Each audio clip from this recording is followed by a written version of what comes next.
Record. Alrighty, so we're recording now. I'll just give a little introduction. I'm Edwin Rutsch, Director of the Center for Building a Culture of Empathy, and here with Daniel Christian Wahl, who you're the author of Designing Regenerative Cultures, and you have a website that anyone can check out at danielchristianwahl.com. And we're here to talk about the relationship between designing regenerative cultures and a culture of empathy. So that's just a little way to get us started. Do you want to say anything more about yourself? Have a more of an introduction? Let me think what might there to be said.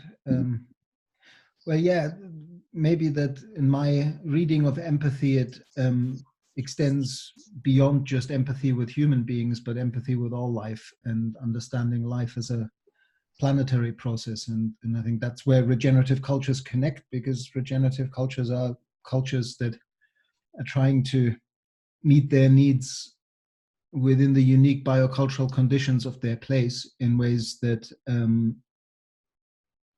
further life as a planetary process, like the wonderful way that Janine Benyus has defined what life does. Life creates conditions conducive to life. And the current situation on the planet shows us that if we don't learn how to do that as a human species, we might not be around for much longer. So that's really what my work is about. Oh, great. And well, I got interested in empathy about 12 years ago. I was making documentaries on different human values, things like trust, fear, etc. Came across the value of empathy and just realized the centrality of importance of the value of empathy, that this is like a really central value to human connection and I think well-being. And I'd been a seeker in my early days, after high school here, I went traveling for 10 years around the world and was sort of a seeker, just kind of seeking the meaning of life and trying to put myself in as many different cultures and situations as possible. When I came across empathy, it was like, oh, this is really what connected me with everyone. This quality of connection, which I found really important.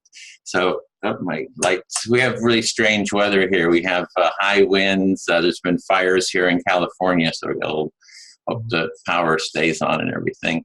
So, so then I just have thrown myself into empathy. Really studying it and developing practices and. And it's looking at not just sort of this individualistic empathy, whereas usually empathy is looked at as this from this individualistic lens of that you're empathic towards others, and it doesn't look at the relationship, like what's the level of empathy in the relationship, right? If you and I are here, what's our mutual level of empathy between us, not just me as an individual, you as an individual. And I think that's sort of the cultural aspect of empathy. So, yeah, I mean, I think that this wonderful word that the Vietnamese Buddhist monk Thich Nhat Hanh has coined, interbeing. If you take that idea that nothing can be in isolation, everything is in relationship to everything else, and really that. From the cell to an organ to our bodies to families, communities, ecosystems, and the planet, it's really all one process that is structured in this sort of complex nested holarchy, where the illusion of separation, the fact that we experience ourselves as somehow other than, like, you're another to me, I'm another to you, is actually, Einstein called it an illusion of consciousness. And if you take this notion of interbeing really serious, then empathy could be reframed as feeling with the larger whole that actually brings us forth, and that we co-create. So I think it's a central notion for bringing about a more sane human presence on Earth. in the next, hopefully in the next few decades, because we don't have much time left. Yeah. That shift. Well, I was seeing from the description of your book, it says, through the lens of transformative innovation, whole systems thinking, ecological design, and transformation resilience, the book explores the pathway towards a regenerative culture. So you're really looking at it from looking at the whole systems. How do we transform and redesign systems? And that's sort of that interbeing, right? That the system is interconnected and people are really interconnected, that we're with empathy, it's like we're not just separate beings, but as I move my hands, you actually have neurons that are firing, that is feeling the level of energy that I have in the movement of my hand. As I see you kind of focusing and thinking, I can feel your concentration and your kind of, just the quality of your the feelings that you have. So I'm moving along with you with your felt experience, and you're moving along with me with my felt experience. So we're not just separate, disconnected beings. We're highly interconnected. Our minds and our felt experience is highly interconnected.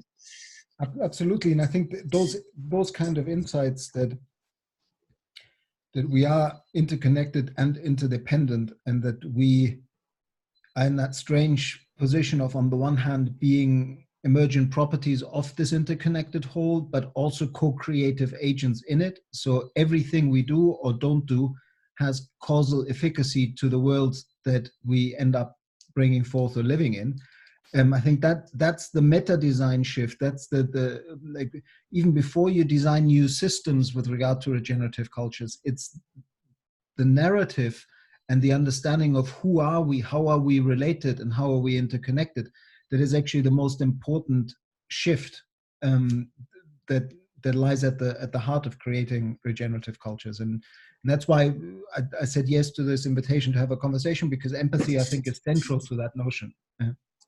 Yeah, so what I was hearing there is that you see that you're talking about co-creation. It's not like there's a designer designing other stuff, but it's sort of a mutual relationship in terms of the design. It's like that co-creation quality of it.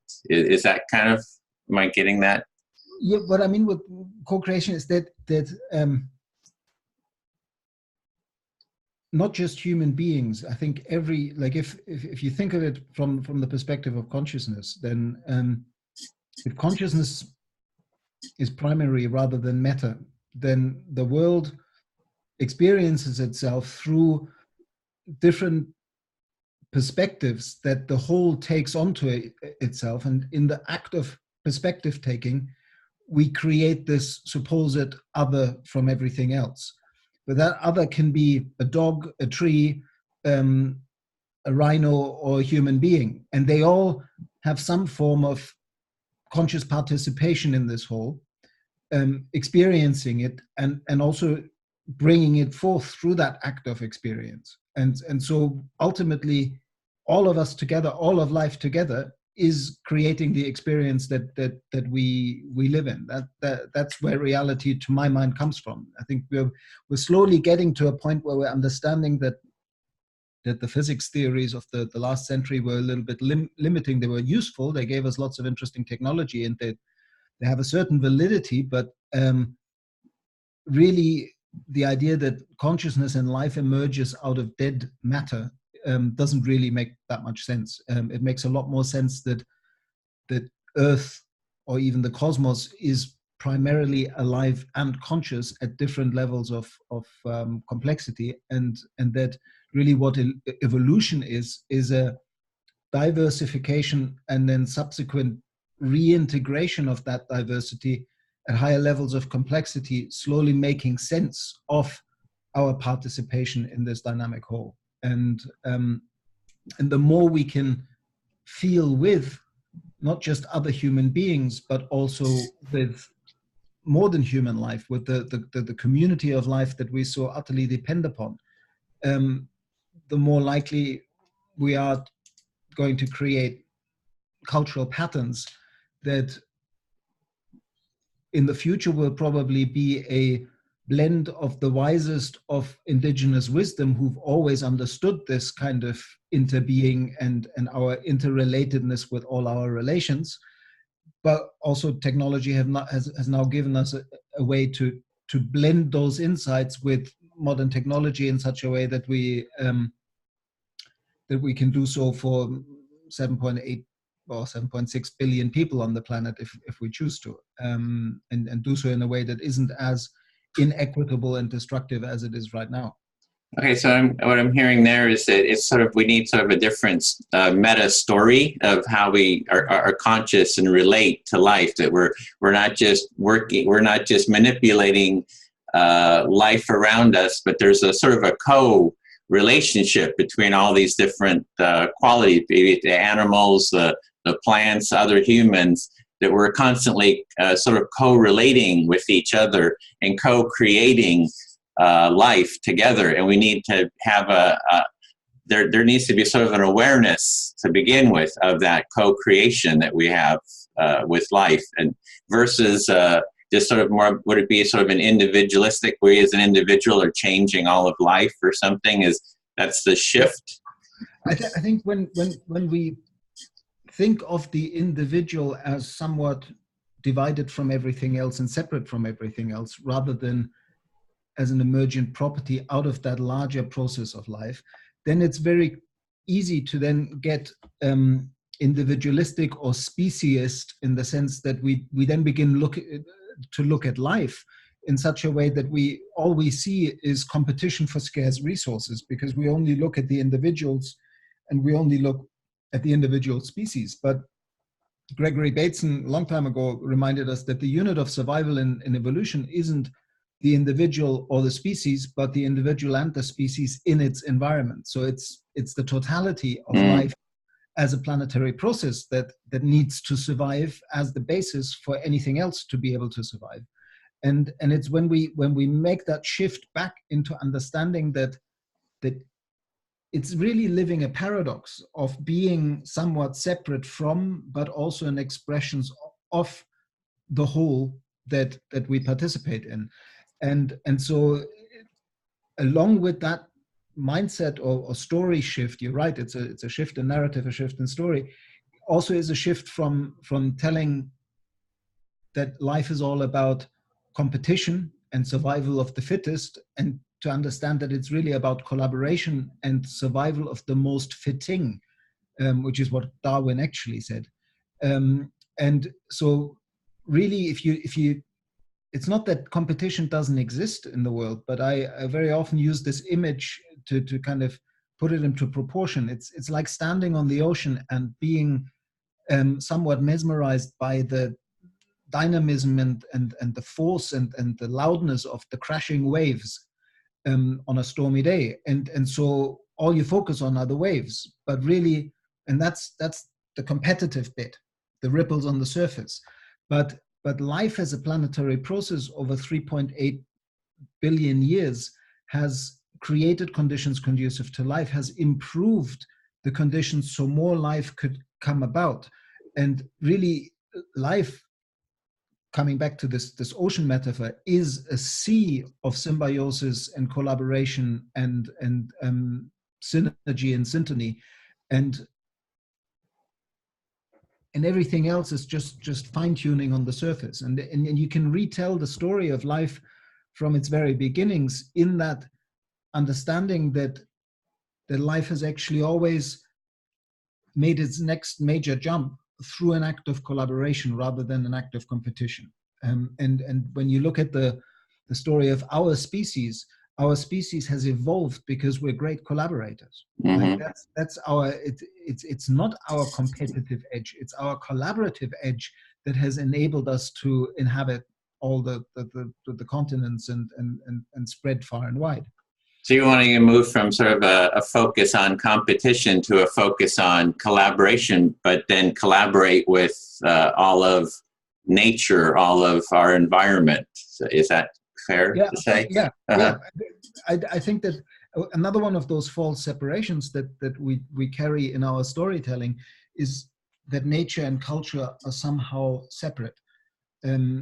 culture is an epiphenomenon of biological processes and ecological processes. So culture is just an expression of nature. And in its most, like if you take that insight to the end, then there isn't such a thing as something that isn't part of nature.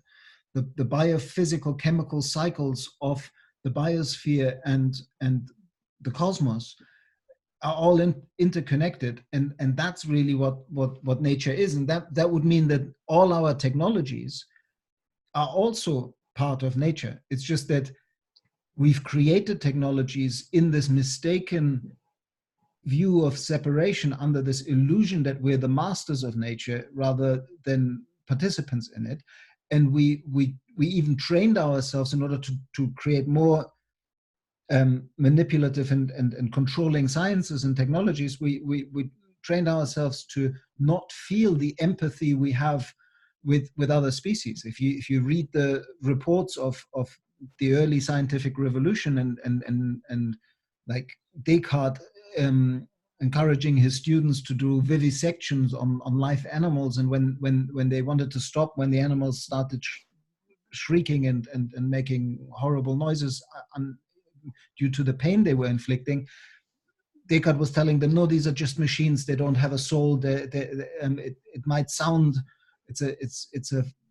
your senses are deceiving you. I mean, that was his great thing with the cogito ergo sum, was that you can't trust your senses. You can only trust your rational, analytical mind that dissects everything and separates everything. And we still carry that Cartesian split between mind and body, self and world, culture and nature, as a important underlying influence in our culture. And unless we go upstream and reposition those beliefs and put them into context, we're unlikely to find solutions to the huge problems we now face.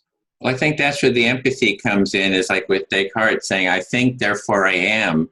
That it's actually, I would say it's I feel, I sense, therefore I am. So it's a whole, and the thinking is sort of like a controlling. It's like it's sort of like, actually I kind of control things, therefore I am, versus I sense and interrelate. I mean, like for example, if you know, being, when you're still in the womb, I don't know if you're really thinking about like the meaning of life. But you're sensing warmth or hunger, or I don't know what senses help. But there's a felt, you're sensing life, and I think that's a kind of a core part of empathy, is that I sense. Mm-hmm. I sense, as I was saying, I sense myself, my own feelings, as well as the feelings that you have, and so there's if I'm hungry, or if I'm needing to be food, or if I'm tired, I feel a sense of tiredness, I need rest. So there's all these different feelings that we have, and I think that's what empathy kind of starts with, just the premise or experience that we sense, and that we can sense into our own selves, and sense into the selves of others, and the same like that those animals that were being dissected, that you can sense their experience when they're screeching, they're sensing pain, and we can be sensitive to that, versus sort of just dismissing the senses that others have, or other beings have. Yeah, I mean, we've created a suicidal culture that is wreaking havoc on the rest of life, and we've become somewhat numb to the science telling us that every day there's dozens of species disappearing. If you really sit with that is the wealth of evolution, the inheritance of life that was on this planet when you and I were born, is every day being eroded by the effects of our actions, and we're completely numb to it. We don't seem mm-hmm. to understand that because we're not separate from that community of life, its biodiversity and its healthy ecosystems, functions, and biospheric life support system is what is the very nature, the very ground of our being. And so, yeah, unless we, and I think that the nice thing about empathy, as you say, it's a feeling. We need to re-embody and feel as part of life. Like Joanna Macy's wonderful work on the work that reconnects is really all structured around first being able to feel the grief for the loss and what we're doing and have done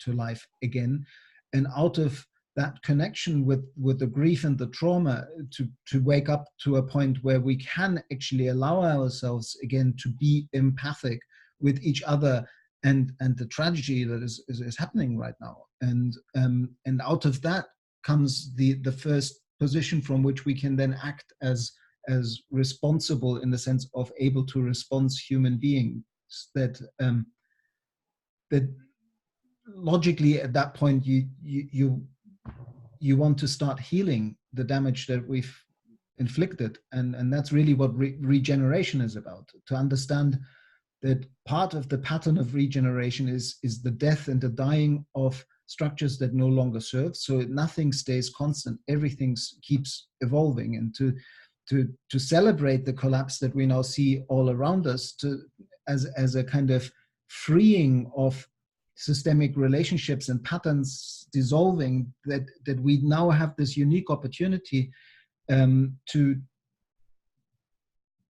repattern our future, to reconsider who we are, how we are connected to each other, to other human beings, and to the rest of the community of life, and how we may go forward with no guarantees, because life has never had a guarantee. It's a complete and utter illusion that there's ever been any kind of certainty around whether our species was going to survive the next century or the next millennia. We never knew that. We've sort of fooled ourselves into believing that we had that kind of certainty.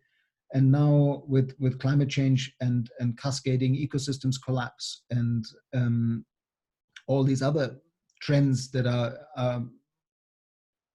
looking pretty grim, it's the very confrontation with our own mortality and the potential that we might not make it, that I believe is beginning to wake us up to life, and is beginning. It's literally, if you think of it in terms of indigenous cultures, all indigenous cultures have a point in the process of adolescence where youngsters go through a rite of passage to mark the transition from being nurtured by the tribe and fed and supported without many kind of responsibilities and roles, because they're still kids and youngsters, to that point where they become mature members of the community and are inducted into the reciprocity and co-creation of a healthy community, and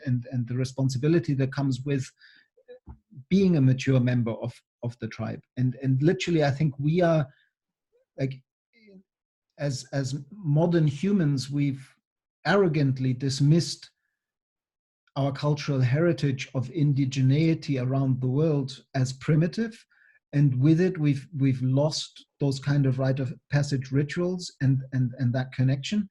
And now it's the imminence of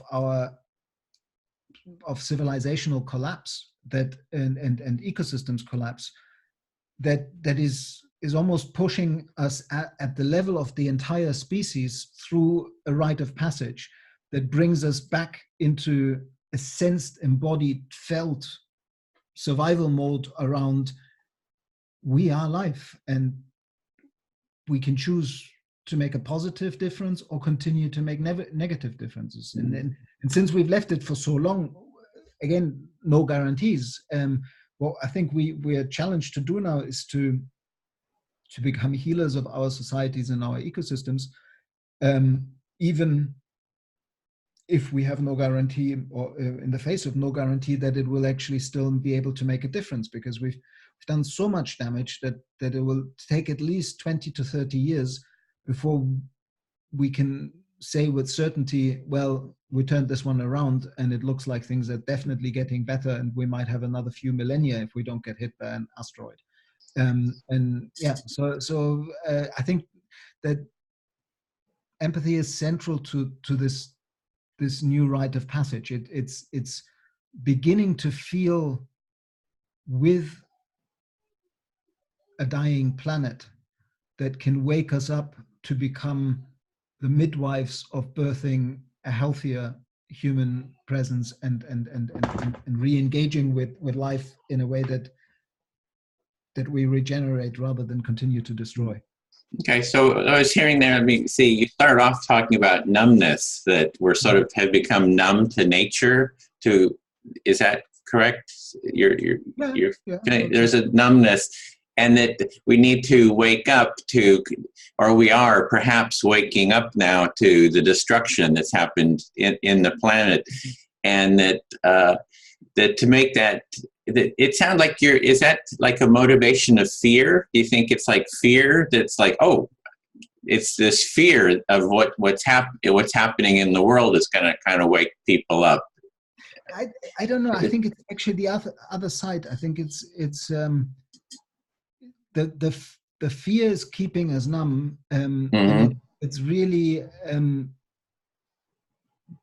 yes, there's the fear of death that runs through our culture, but ultimately what it flips us into, once we recognize our grief for what's going on, is actually more a sense of love and connection, with empathy for all of life. And I also think that the pathway towards healing is motivated by that loving the world again much more deeply, in a sense of admitting to ourselves that yes, we might or might not be able to still make a difference and turn this around, but we can appreciate every single moment that we're given, because life's really a miracle. Each one, like this conversation, is it's I think it's actually more than I sense, therefore I am, or I feel, therefore I am, as you said just now. One of my mentors, Satish Kumar, has rephrased the Cartesian dictum to "you are, therefore I am." It's again this interbeing of that. Right now, you are giving me, like, by the power of our mutual attention in this conversation, we're helping each other to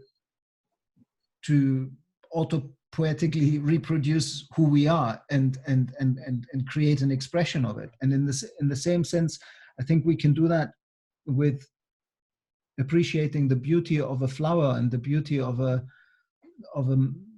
healthy forest ecosystem, and just be with what is still healthy and beautiful in that loving way. And I think that from that deeper connection will we find wise ways of becoming healers and gardeners and guardians or stewards. Like that, the notions of guardians and stewards can still sound really kind of paternalistic and kind of down on nature kind of thing. But I think the way that indigenous people have understood stewardship is a different one. It's really understanding more deeply that it's not like we have some sort of special dominion over the rest of life, but because we have foresight and because of the kind of consciousness that we have, that we can anticipate and see patterns, we do have the potential of becoming a healing keystone species. And so fear and love are in a weird dynamic there. Like I don't think you can really motivate transformative action out of fear, but sometimes it is the discomfort created by fear that makes us look more deeply and makes us try out different ways of being that can actually flip us back into love and connection. So it's, yeah. Okay, so the fear, you can have fear, and that there's a discomfort in the fear, and it's kind of what makes you wake up in a sense.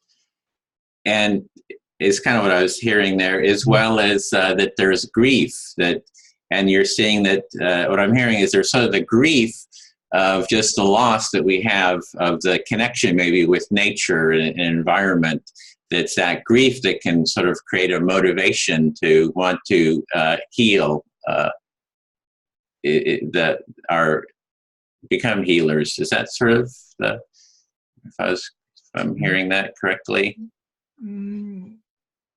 Doesn't sound like it. It's not quite. Yeah, I mean, sort of. It's just that, like, I'm not sure whether it's.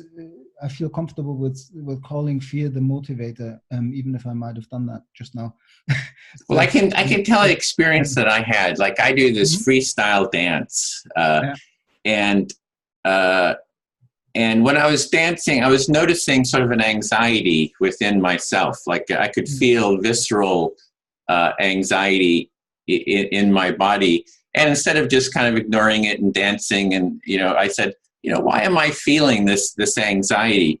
And I said, I want to, instead of kind of avoid it or go do something else, I want to get as close as I can to that feeling of fear, and kind of, I wanted to open it. It's like, when you have pixels in a picture, it's I thought, well, I want to get to the small pixels in the picture, how you zoom in on a picture and you see like these, the pixels, the individual pixels of the picture get kind of bigger and bigger. I thought, I want to zoom in to that feeling of anxiety and get as close as I can to it. So I started sensing into it and trying to kind of make it bigger inside myself. And as I got closer to it, it's like, I didn't really want to do it. It's like, it was like an anxiety, a numbness, a fear. And I wanted to, and part of me wanted to sort of avoid it. It's like, because it's painful. I kept going into it. And then it started turning into metaphors. I found this little metaphor. It's like thousands, millions of little knives kind of cutting into me. And I kind of wanted to get closer to it. And as I got really close to it, it sort of like dissolved. And it's like, I sort of like faced that fear. I went into that fear and it dissolved. And then, but within about 5-6 seconds, I noticed another sort of a discomfort. And it was like a heaviness in my mind, like a weight, a cloudiness, and sort of a numbness. My mind, my head feels kind of like numb. And so again, I went in, it's like, okay, I'm going to get as close to this feeling as possible. And it was the same thing. I started getting, feelings of the cloudiness. It was like, I just got closer and closer to it. And then it sort of like dissolved away.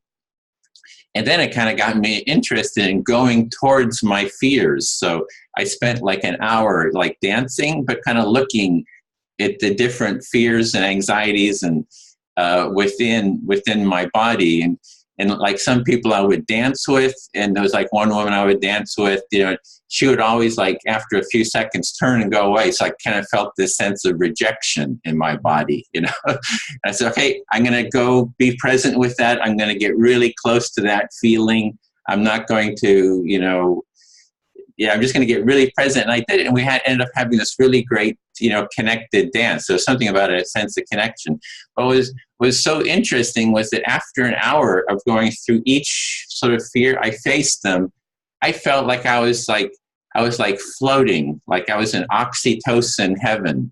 It's like each of these fears that I went through, it seemed like there was a little bit of oxytocin is how I was that I felt so calm, so relaxed, so sort of spacious after it. So I don't know if that kind of fits in. It's sort of going into the feeling. It's like, and not, and sort of facing and sensing into the felt experience. And I had also thought of, wow, it'd be so nice to be able to talk with others about the felt experience we have in the moment and go into our deeper felt experience.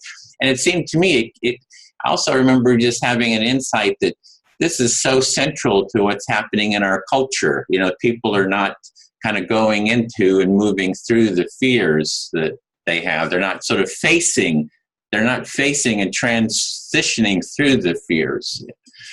Well, what you just said kind of triggered all sorts of things. I mean, the dancing, relating it to dancing, made me think of my own dance practice with five rhythms Oh or yeah. an open floor, and how when you move from staccato into chaos, it's really staccato is the patterns that we're stuck in, repeating these kind of movements, and then chaos is really the liberation of these patterns. So then lyrical and flow can emerge. But in terms of the facing the fears, I think now I actually I feel more willing to look at fear as a portal, because you're right. In my framing, I would say that if you really look at why am I fearful, very often what we ultimately come back to is fearful of death, of dissolution, of the patterns that we think we are dissolving to the point that we don't know who we are anymore. But as you do that with life, you can understand that actually we are part of that bigger life explanatory process. And I think that most of the wisdom traditions that have spoken or promised some form of eternal life, what they're actually promising is that life is eternal, that as life we cannot die, because we dissolve back into those patterns, the regenerative patterns of how life brings forth plenty of novelty and through evolution, but it does so using death as its kind of, Goethe called it, its ingenious way to create plenty of life.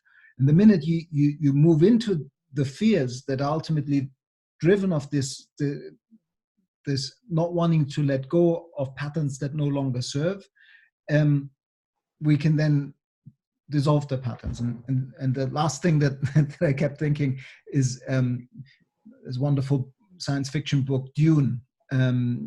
You might have come across. I've seen the movie.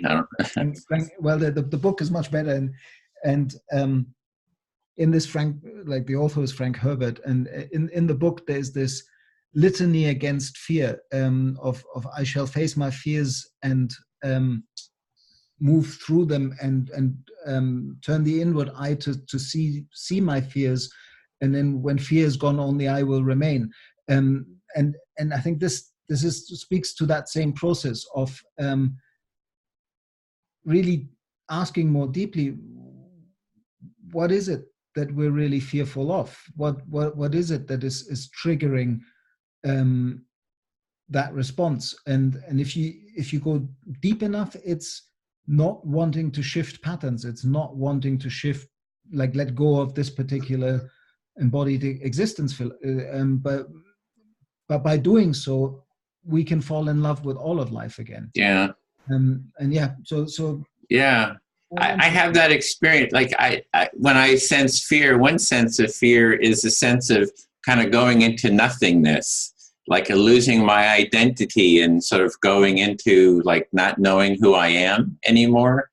That there's a sense of fear, but there's also the sense of being able to step out of it, to sense that I'm sensing that, you know, to sort of accept that loss of sense of self, but there's a larger sense of self. And it seems like there's, I don't know if I'm explaining this, but you can always like expand awareness. It seems like out of a feeling that I'm in, I can step into a feeling that's sort of bigger and more encompassing of that. I don't know if that makes any sense, but it's like it takes some of the fear out of the loss of self. I guess for me, it's a sense of I can empathize, I can feel into whatever's coming up. I can feel into my fear, right? I can be sensitive to my fear. So I can sense into whatever's arising. I can feel into, and there's a groundedness that comes in for me, that comes into that. So if I'm in a really, you know, if I'm mediating a conflict, you know, I can feel into each of the parties. I can try to bring the parties together to, you know, dialogue with each other, and that I can sort of sense into my own whatever I'm feeling. I can sense be sense into that. So yeah. Mm-hmm. I'm not sure if that's coherent, but that's. I mean, again, like we're circling. What I'm noticing is that there's, at least in my understanding of it, there is this really strong connection between understanding that separation is ultimately an illusion, and that interconnection and interdependence is what life creates diverse expressions of itself out of or through. And so that there is actually, with the, if empathy is about being able to feel with the supposed other, it is also the pathway to feel the interconnection and non-separation that underlies this perceived separation. Yeah, the very fact that we can be empathic is almost a proof to the fact that we're not separate, but we are much more connected than our current cultural story makes us believe. Well, in terms of that sense of separation, there I can be. Let's say if I walk into a room and I feel separated, right? I feel like anxiety, and I feel sort of a loneliness. I feel, and it's painful, right? Feeling separated feels lonely. But if I can share to someone, I can say, "Oh, I feel separated. I feel alone," and they actually reflect back, say, "Oh, I hear you're feeling separated and you're feeling alone." Then suddenly I feel within that context, I feel connected. Mm.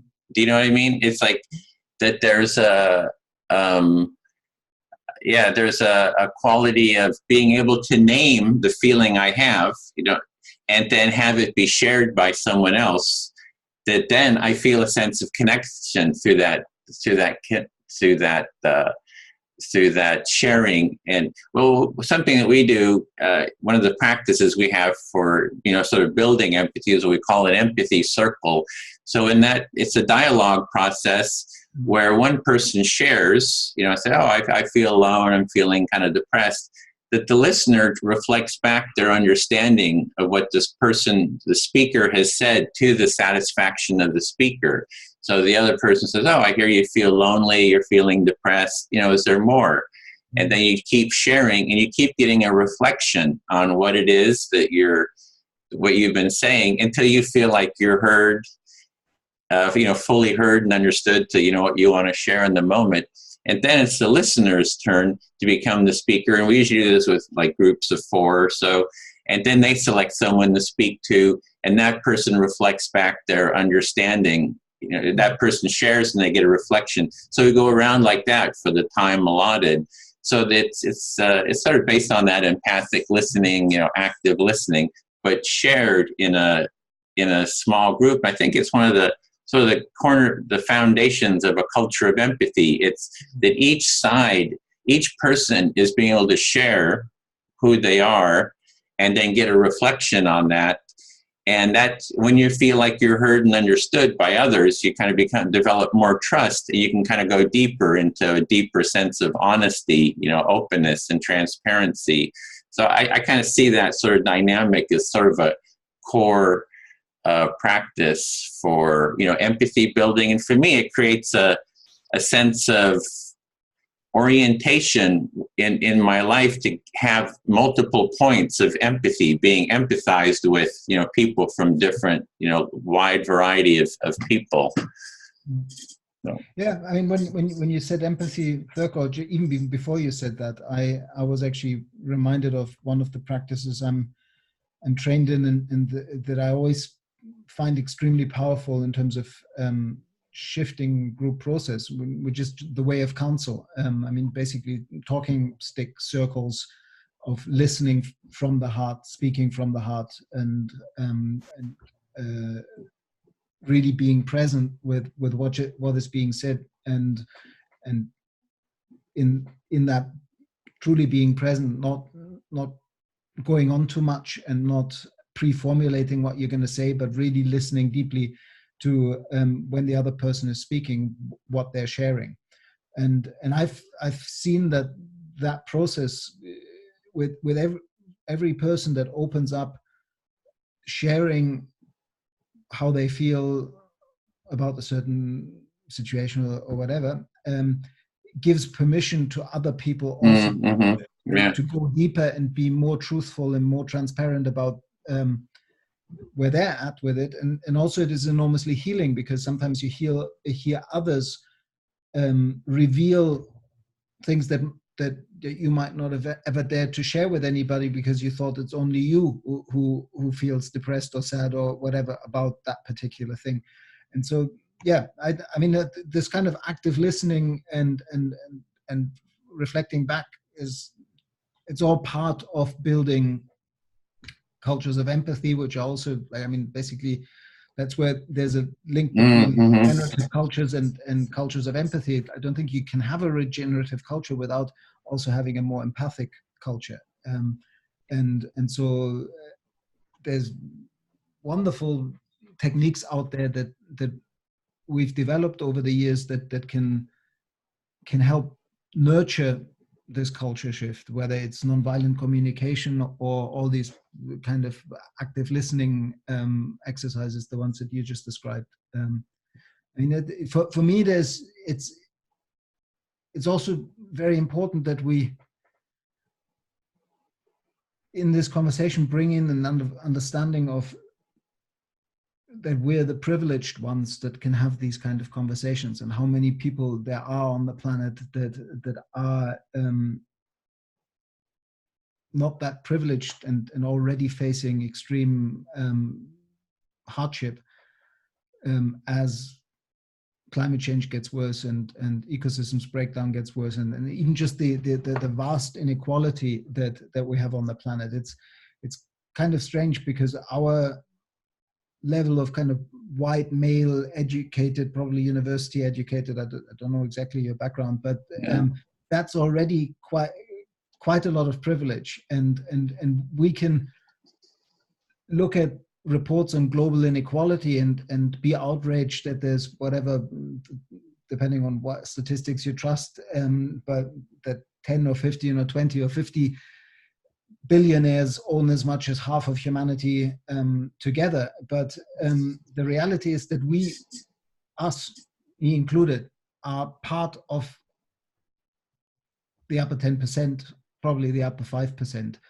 And so that gives us even more responsibility, I think, to yes, work on our own self and work on our issues and what makes us feel sad or depressed and whatever. But I think we have a responsibility beyond that of becoming healers of our entire societies and challenge the degenerative and destructive economic system in which we're currently operating, and naming the structural violence that has created poverty, that has created inequality, that has created all these degenerative patterns that are now coming to kind of point. And it's for me it's this, like, I need empathy with myself sometimes, to not, on the one hand, get like to disappear in feeling bad about my own privileges and wanting to only work for others, because the only way that you can really serve your community and serve the world is if you also serve yourself first, but not in an egotistical me, I want more, but more in terms of I need to be healthy and resilient and strong and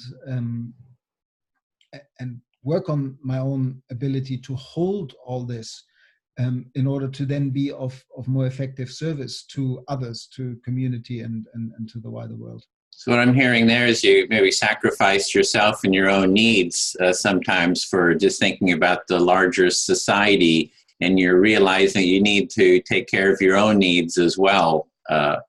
It's not, you can't like just totally self-sacrifice.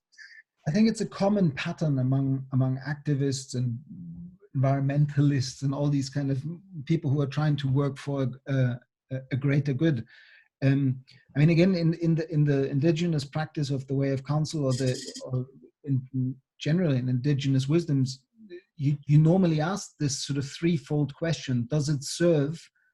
And does it serve is a threefold question of: does it serve me? Does it serve my community? Does it serve the planet? Or does it serve future generations?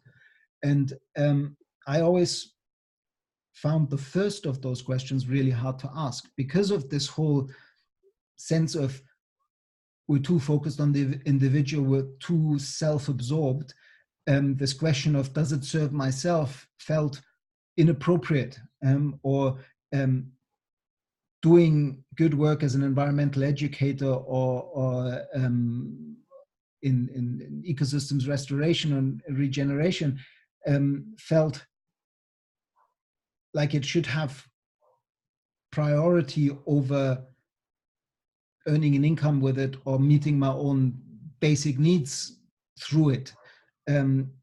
But over the years, as I got older, I realized that really those things are traps that stop us from being more effective in our world, and that there's actually wisdom to asking that question about does it serve myself? And I mean, bringing it around to empathy, that means empathy isn't all about being empathic and compassionate with others. It's also being empathic and compassionate with yourself, in order to heal, and through that healing be able to heal the world. Yeah, that's why I call it a culture of empathy. That a culture of empathy is I want to be able to empathize with you or others in the environment, but it's also I try to support people in empathizing with each other and me too, so that it's a mutual it's a mutual value of empathy between all parties involved. So for me, that's why the empathy circle is sort of a microcosm of that. There's no one that's sort of necessarily the facilitator, the person that's like sort of in control. But once you kind of learn the process, everyone can feel heard about what's going on for them equally. It's the same thing, for example. One thing with, like, I think you've been involved in XR, Extinction Rebellion. We started some groups, around empathy and XR, is to, kind of spread the empathy within XR to where it's like the parties, listen to each other empathically, as well as that have a demand that the people in power have an empathy circle too, with us. So. I guess I guess I'm kind of just, what I was sort of hearing from you is that initially maybe you'd felt guilty about putting focus on yourself. I don't know if you didn't say guilt, but maybe it was a sense of guilt that, I'm thinking about myself. I should be self-sacrificing, thinking of others. And that you realize that if you're not taking care of yourself as well, you're not going to be able to contribute to others either. So you just see that, this mutual empathy for yourself and for others having empathy for you. And it's a total mutuality, sort of a co-empathy. And that's what I'm actually calling a culture of empathy, is seeing that everyone, needs to be heard, seen, and their needs to be, acknowledged too. Yeah. I mean, in the context of XR and the kind of climate emergency and planetary emergency, I think, again, I keep coming back to one of the real elders, because there's a lot, like with Jem Bendel's deep adaptation, and there's a lot of stuff that has happened recently that is really just one or two individuals having an insight that other people might have had 10, 15, 20 years ago. But of course, we're now getting to a point of more critical mass, of more people, also because of social media, listening and being aware of these insights. But basically, I think that well, I remember going for a walk with Joanna Macy in 2003, talking about whether we actually still had a chance to turn this one around, or whether it was already too late and we had triggered too many processes that would ultimately mean that higher life forms on planet Earth would for a few million years not have a future, and that would mean the end of our species eventually, and unfortunately many other species with it. And I remember that back then Joanna told me that it really does matter how we go out, even if we go out. It's not about whether we are going to make it, and if we have guaranteed evidence that we're not going to make it, we might as well stop being empathic, and we might as well stop trying to heal the planet. Because if we heal the planet, if we restore ecosystems, if we restore our social cohesion and our communities, we will, even if the system is already running down, we will maybe have another 5 or 6 or 7 generations of living in an increasingly impoverished planet. But if we switch towards love rather than fear, and we appreciate just the miracle of being alive and being with each other, even if it is in increasingly catastrophic circumstances, it's a very, very different angle. And Joanna also has this framing that I think is really powerful of this dual role that we all have to play. That we at one and the same times are hospice workers of a dying system that is no longer fit for purpose, and we're midwives of a new civilization. I mean, she frames it under the industrial growth society having to be hospiced, and the life-sustaining society having to be midwifed. But I very often use this framing, and what was really interesting, just a few weeks back, I was mentioning this framing while I was teaching some students at Schumacher College, and one of the students had this real moment of, oh, wow, this is really shifting something for me, and shared what was shifting for her. And I suddenly realized that while I had used the idea of hospicing many times, I'd never thought of it the way that she explained in that moment, and it's very much related to empathy. She said, wow, that frame of hospicing really helps me to see a corporate CEO, Monsanto employee in different eyes. Because if we are hospicing that system that these people have invested their entire life trying to, and a lot of them not out of malicion, a lot of them out of being so mistaken in terms of how things work and how life works, that they actually thought they were doing a good thing, driving the green revolution and all this madness. Yeah?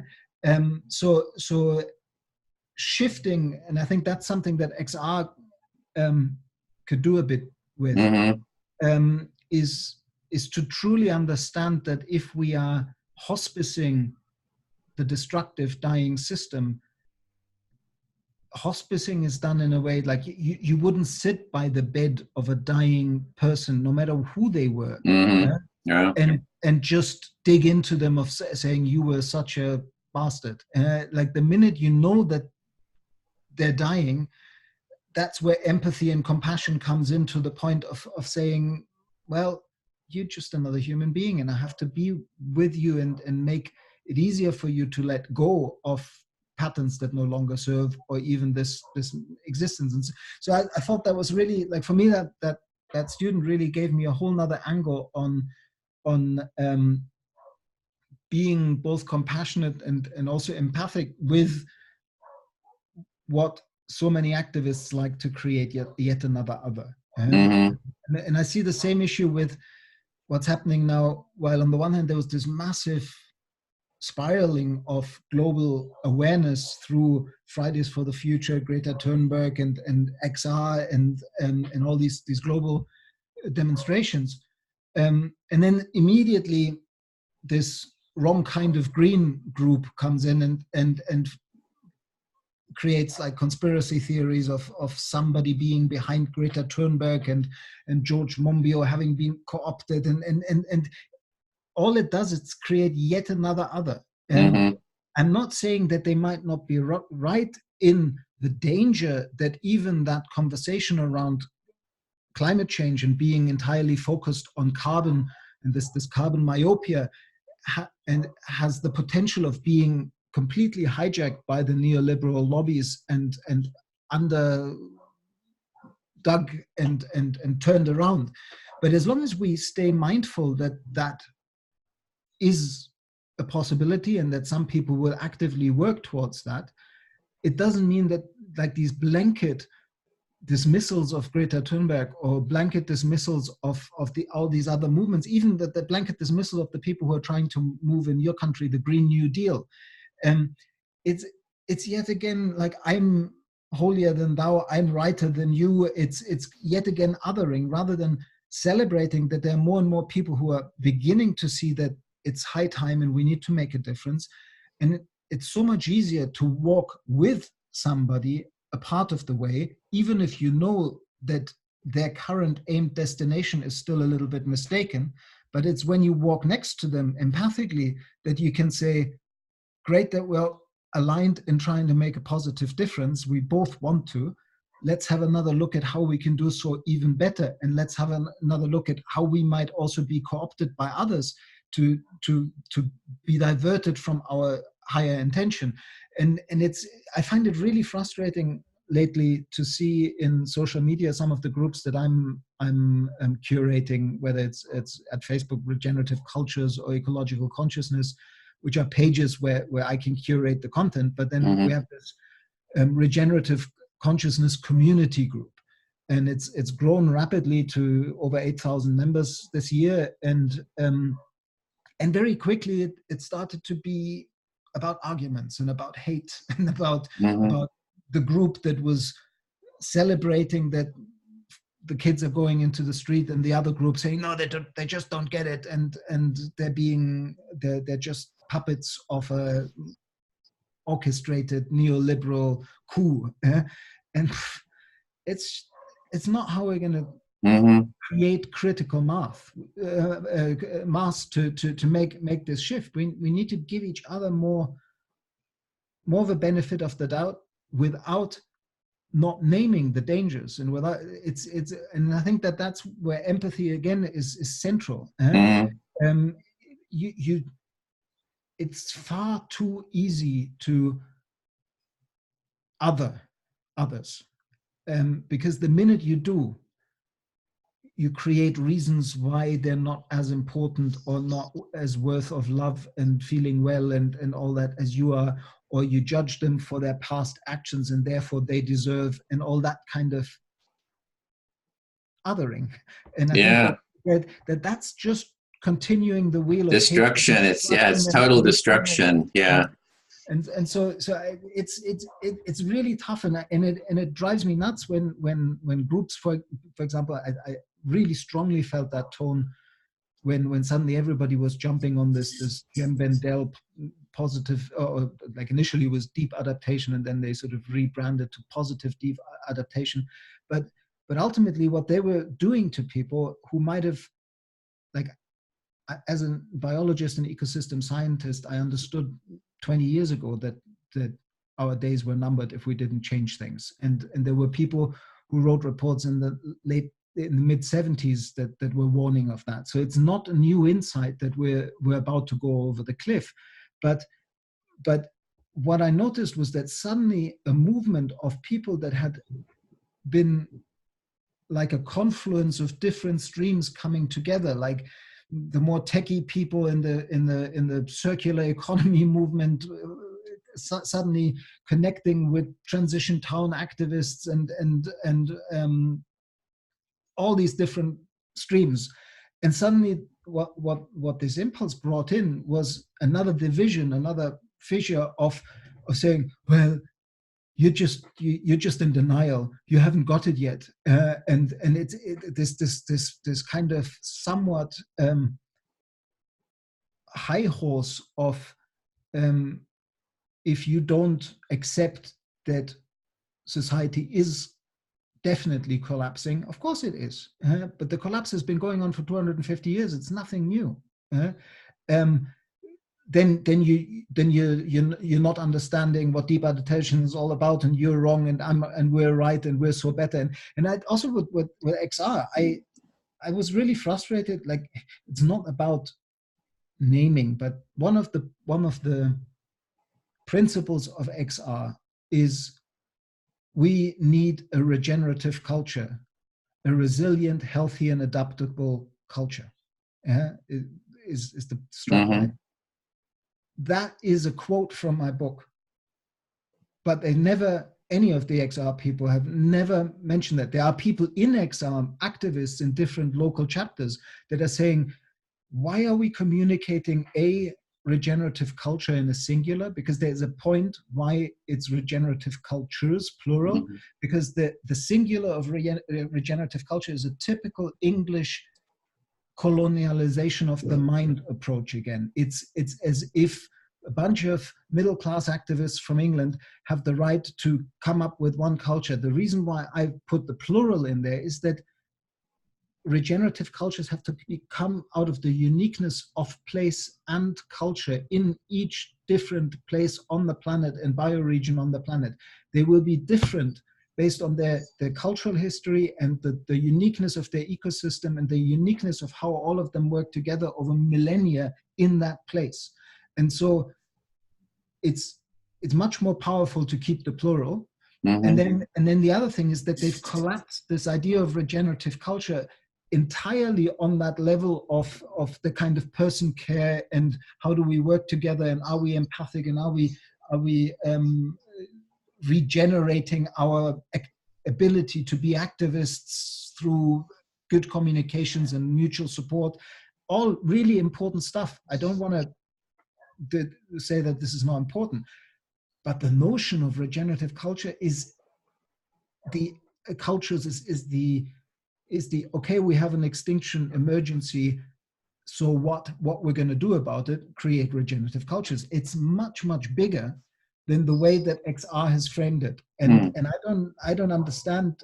Like again, the key voices that they certainly draw on in kind of headquarters in England are white middle class voices, mainly male, a couple of women. Then it's not diverse enough, and again, I don't want to diss them. I'm glad they're doing their work, but sounds like part of it is a frustration because it's leading to sort of division versus connection. And it's sort of, it's like, I mean, I was just deeply, I could just feel a real sadness, when you talked about the hospice quality. I've sat at people, at the deathbed of someone, and there's nothing you can do. But you do have the care, you do have the connection, you do have that, because that's all you can do, right? But you have that, and it's immensely powerful. It's like it gives meaning to life to have that sense of, connection with others. So, and then there's just all the frustrations if you're trying to tell the person who's at their deathbed, like, no, you should be doing this, and all the things that cause disconnection, and that's just adding more pain to, it's already an immensely painful, situation, dynamic at the hospice. So it does seem to me that the part that for me that's missing with XR is the empathy dialogue, the mutual dialogue. So what I would love to see is with some of the people that you're talking about, that we actually hold some empathy circles, maybe some recorded empathy circles. It seems to me that it's a practice that we can bring, small groups together and have those empathic dialogues to vent those frustrations and have others hear, but that it's mutually hearing. So it's like with those CEOs you're talking about, it's not just, we can bring them into an empathy circle. And it's like, well, what is your concerns? What is it that's, important to you? And you have those mutual dialogues. So it does seem to me that those empathic dialogues is central to the whole, for everything, even those conflicts that are happening, all those groups that have different, visions, that's bringing them together to have dialogue. So it just seems very central that we have to have those dialogues, and that has to be central. It's the sitting with each other kind of on our deathbed, basically. We're sitting together and have that sense that we're all on our deathbed and we're here with each other. And we have to, be there with each other and listen to each other and work through these different issues. And I think that's where the regenerative culture part comes, the regeneration comes, that when people are depressed, I mean, this is the core of the whole therapeutic process, right? that, you know, like with Carl Rogers with empathic listening, is you sit with someone, they have all manner of, you know, pain, depression, alienation, you know, dysfunction, conflict. You listen to them, and just through the listening, through the connection of feeling heard, it kind of, you work through and you come up with a new energy. There's like a new energy that comes forth out of that sense of empathic connection. That it's, for me, that's the regenerative. There's like a new spirit, the new energy. So it's central to have that mutual listening, mutual dialogue, and that connection. That's what I'm trying to bring into XR. Is, can we get some of the leaders, the spokespersons, the co-founders, to take part in empathy circles to model these dialogues? Yeah, no, I think that, I mean, at the working title of my book, Designing Regenerative Cultures, was actually living the questions together. And so it's also a dialogical process of who are we, where are we going, what are we here for? And like one of the triggers for me writing the book was me talking to a mentor of mine called David Orr, and asking him what the dimension of spirituality and the sacred was in the transition that we now had to make as a species. And he made this wonderful statement. He said that before we can find adequate answers to the question what we might have to do to be sustainable or regenerative, and how we might get to that point, we would have to ask a much deeper question. And that is the question, why are we worth sustaining? What is it about us human beings that is somehow worth it to be given another few thousand years, or even 10,000 or 100,000 years, to fully unfold into a mature membership in the community of life? And I think that you mentioned dancing. I think dancing, arts, the poetry, music, there are plenty of moments when you see a virtuose performer or just somebody having fun doing their art. It doesn't have to be world class, doing what they're doing, that I get that moment of saying that's worth sustaining. That's but I think we just, the strange thing is that the more we sit with the imminence of what is collapsing all around us, an inadequate perception of reality, an inadequate relationship to the rest of humanity, and inadequately unequal world that we've created. All of those things we need to just understand as patterns that no longer serve and that do need to dissolve. And yes, possibly in the context of everything else dissolving around us, and they're not possibly being an eye through, like a way through the eye of the needle. But I think if the longer we sit with that, and it's a shift in our way of being. It's stopping the pattern of othering. It's connecting to, feeling with, and understanding interbeing. That in that moment, we actually bring forth the world differently. That brings us back to the beginning of the conversation, that ultimately I'm kind of at a point now where the scientist, I've got training in biology and complexity theory and climate science and those kind of things, in me is, if I look at the data, I'm not very hopeful. Like it looks like we're way past the point of no return. But to understand that with all its wealth and usefulness, this kind of science that has created those data sets that make me see things in that way is only one way of seeing as well. And that that even the cutting edge of that scientific understanding is beginning to come around with non-locality and quantum entanglement and all those kind of theories to literally develop bona fide physics theories that are beginning to say consciousness is primary and not matter, and that that we're trapped in an antiquated understanding of time and causality, and that causality isn't an axio-reaxio like a billiard ball universe, and that time isn't a journey from the past to the present and off into the future, that all these things are co-present in the only one moment that there ever is anything, which is the now, the present. And where I'm getting to is that I think that if we sit within these empathy circles or with each other, living the questions of how do we live with this cataclysmic, cathartic moment of the Greeks called it kairos, where everything changes in the instant.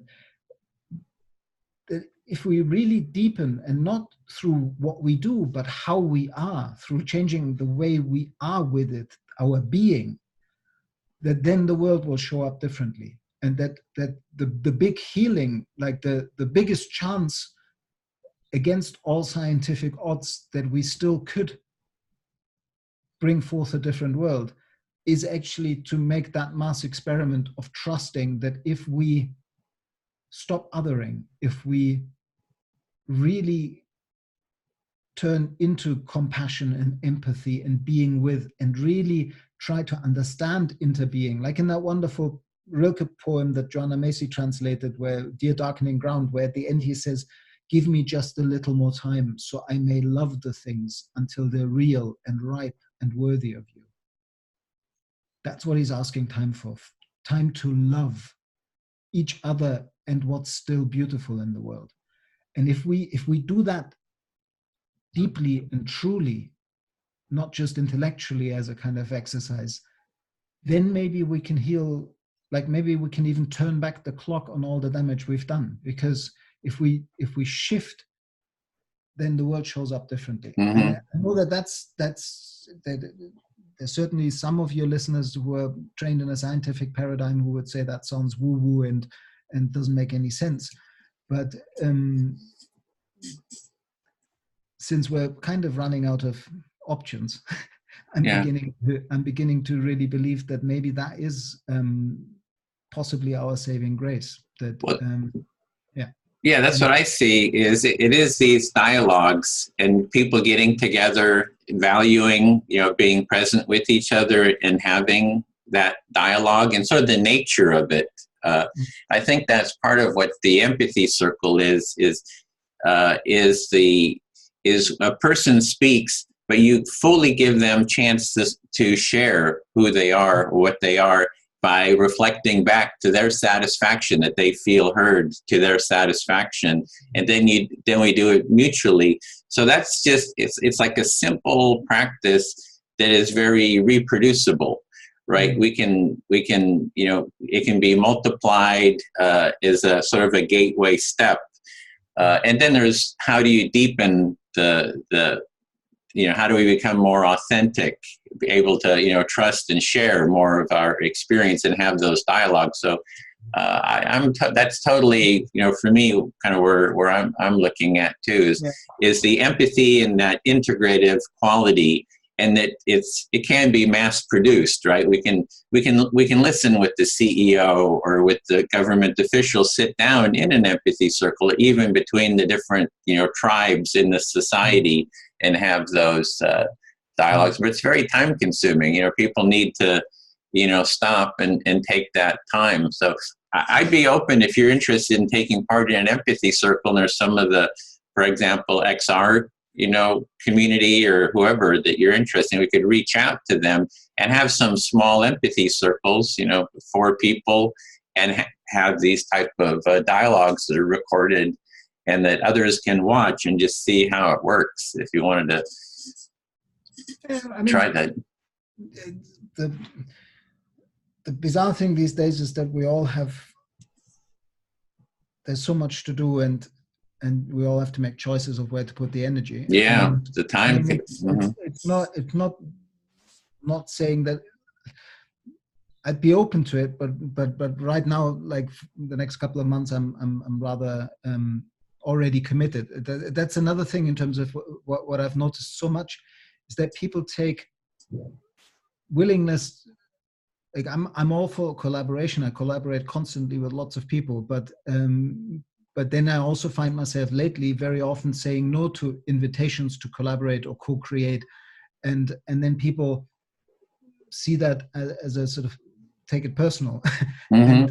Sure. And the reality is actually that it's a sequence thing. Like somebody else who also had a valuable idea that is worth doing said, let's do this together. And I said yes to them. And if I said yes to the next offer, I'm actually not staying in integrity with the first yes. Right. And I think like I'm when I realized that I started to look very differently at people who told me, sorry, don't have time for this right now. First, I used to always take that as a little bit of, oh, okay, I guess I'm not, or my proposal wasn't good enough or not important enough for them. No, it might be a perfectly good and important proposal. It's just that person might already be committed to X, Y, Z other things that they have to, in order to stay in integrity with their previous yeses to yes, let's do this. They have to say no to my offer for the time being. And in that kind of, that's a roundabout way of saying, sure, if you can line up some people from XR who would like to have that conversation, reach out to me, and if we can make it happen, let's make it happen. I mean, I'm aware that we've been talking for almost 90 minutes. And yeah, we got about 5 minutes. I think we had set 90 minutes, so we got about 6 minutes left, at least on my clock. Okay, good. I can hear my daughter in the background. Okay, so we can kind of wrap things up. Well, this is great. Yeah, I really enjoyed this, because I think these are, this whole cultural shift, and how regenerative culture and empathy works together, I think is really, central. And it's just to explore that, and I really enjoyed it, and really appreciate you, taking the time to, have this conversation, dialogue. Likewise, and I remember you have so many really interesting interviews on your website. That's another one of those things. Every time I see another good podcast, another good article, I kind of want to stop the world and just dive into all these treasures. And I guess that there'll be a time for it. Right now, have you talked to Jeremy Rifkin? I talked to him when he first brought his book out. In fact, I videotaped his very first talk that he did here in the Bay Area. So he was like one of the early big books on empathy. Yeah. I was just at an event in Delphi in Greece, where one of the people that was participating was a guy called Barry Kurtzin, who is the physician of the Dalai Lama. And he has a whole, like he's a medic, but he's also a Buddhist monk. And he's set up a number of organizations of trying to teach empathy and compassion to medical professionals in order to deepen the healing practice. Might be interesting for you to look him up. Looks like there's a whole community around that. Even the Cleveland Clinic, which is the second most well-known clinic in the United States, like there's Mayo Clinic, Cleveland. They have a yearly conference called Empathy and Innovation, and it's very much based on human-centered design, which is also, actually, we didn't talk too much about the design, which is central. But there's empathic design, there's human-centered design. It's also called empathic design. So they've been very much into it, and there's a big community around, empathy in healthcare, definitely. So he'd be good to reach out to him too. Great. So thanks so much for the wonderful conversation. And let me know when you've got it up on the website so I can help share it. Will do, be in several days. So thanks you very much, Daniel. Take care. Have a wonderful day. You too.